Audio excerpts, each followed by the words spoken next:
Hi friends, Scott here, sharing the burden. I just thought I'd do a little bit of a talk in the weather and so on, just exactly as it is. I just pulled up in front of my house here, and this is my little house here, not mine alone, but our little home. And if you look around here, you'll see like some pretty trees and so on, and a nice little white house. But you'll also see some traffic whipping by over there. That is actually Highway 48, Markham area. Anyway, friends, as we venture into the first month of every year in sharing the burden, we focus on any sort of dependencies that we might have in our lives. And don't take that to mean addictions and compulsions and mental illness and so on. Take it to mean, what do I depend on? What is it that really controls me or doesn't control me or takes a chunk of my effort and so on? Because these are the things that, we tend to depend on in life. And of course, they're all very important, whether it's a simple thing like the car starting, or the man delivering something to the home that's needed, fuel, for instance, or oil for your oil tank if you're on that sort of a heating system. There's all sorts of things that we depend on, and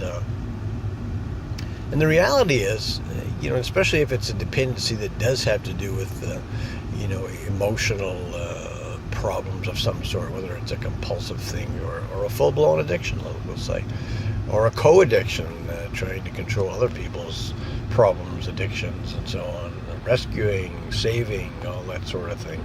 If it's a compulsive sort of thing, the rescuing, the saving can often be worse than a full-blown addict, alcoholic, troubled person that you're trying to help or fix. So anyway, when I look at the snow and all the stuff going on here this time of the year, I see so very clearly how powerless we really are. I would expect in a few short hours, based on what the weather reporting and so on is saying, around a place like this, a city with a lot of traffic and so on, there'll be all sorts of accidents and delays and hang-ups and closures and so on. This is kind of how it works, especially in the winter months.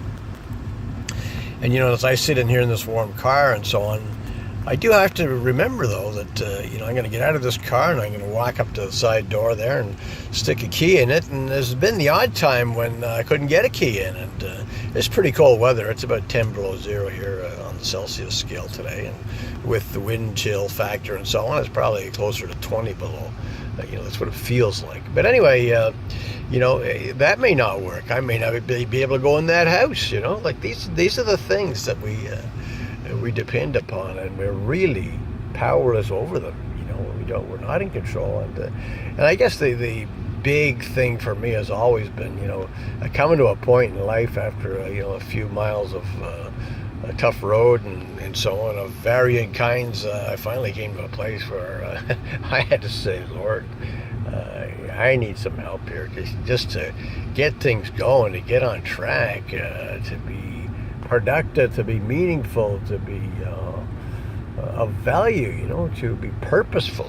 What do I have to do? And that's when I made the decision that indeed there, if there was a God, that I would decide to take him up and follow him wherever and whatever that meant. And I've done that for quite a number of years now. And of course, we often hear there's no turning back. Well, there certainly isn't for me. But whatever our ailment, the recognition of our powerlessness over that thing is the key to getting help. It's the key to the fact that if we were so much in control, we probably never would have had this aggravation, this compulsion, this addiction, this whatever it is in the first place. But we do have it, so let's do something about it. And what are we going to do? Well, we need help. And if you get low enough on the scale, like so many of us have, you realize that the help can't come from the normal sources. It just doesn't seem to work. So we need to reach beyond. We need to reach up, beyond, out, inside, whatever it is. We need more than just me to make it work. We need other people, and we need God. We need our sense of what God is in our lives. For the many of us who follow Scripture and so on, that's somewhat easier for the simple reason the blueprint is already there. It's laid out, and if we follow it, we know that because of the millions before us, that we can be integral, meaningful, and feel loved and so on in life. And if we don't have that, well, we've got to search, we've got to pray, we've got to ask, we've got to deem, first of all, that, yeah, I'm still powerless in a situation, or in many situations, maybe everything, maybe not.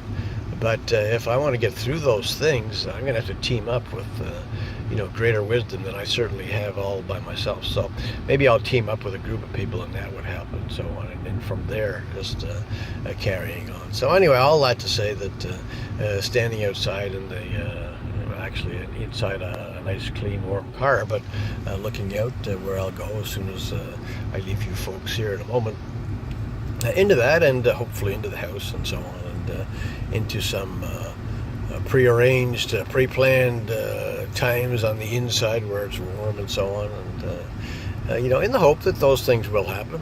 They usually do, but they don't have to. And it's very, very important to me to know that I'm really not in control of certainly anyone else or what goes on outside and around me, and probably even more important, the recognition of my own powerlessness, because that's empowering. That tells me, no, I'm not very good on my own, and I can't get very far on my own, even though I spent half my life thus far proving to myself and the world that I could, and even looked pretty good at it, but today I know that it doesn't work that way. I can't do it alone, never could.